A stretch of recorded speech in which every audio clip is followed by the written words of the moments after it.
Is Mother Teresa really the saint she's cracked up to be?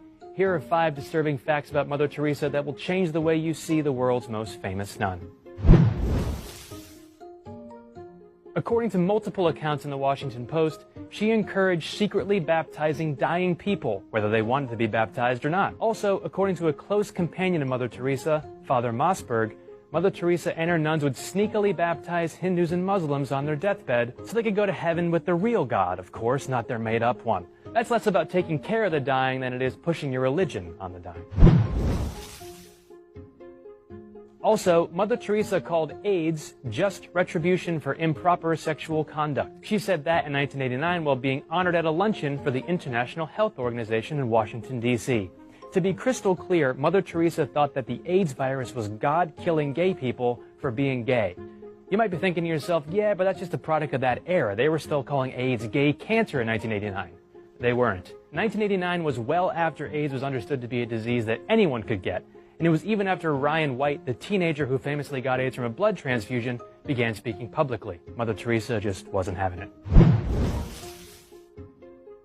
Continuing down the line of weird things for a person known for helping the sick to say, Mother Teresa said leprosy is a very beautiful gift from God. To put that completely in context, she said that leprosy was a beautiful gift from God because it was a way to learn to love the unloved. In essence, people with crippling and disfiguring diseases, and one can assume just sick and poor people in general, aren't really people. They're just tools from God for healthy, happy people to gawk at to learn how to be compassionate.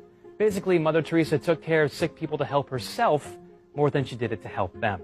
Of course, those last 2 things were just things she said. How about actions? Actions speak louder than words.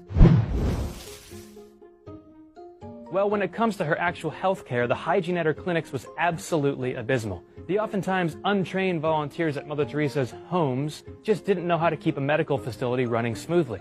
One former volunteer at Nirmal Hriday, Mother Teresa's favorite home, claimed needles were washed in cold water and reused. I'm going to say that again. Needles were washed in cold water and reused. Also, according to Forbes, soiled and infected clothes were washed by hand and reused. All this despite $72 million in annual donations to her facility.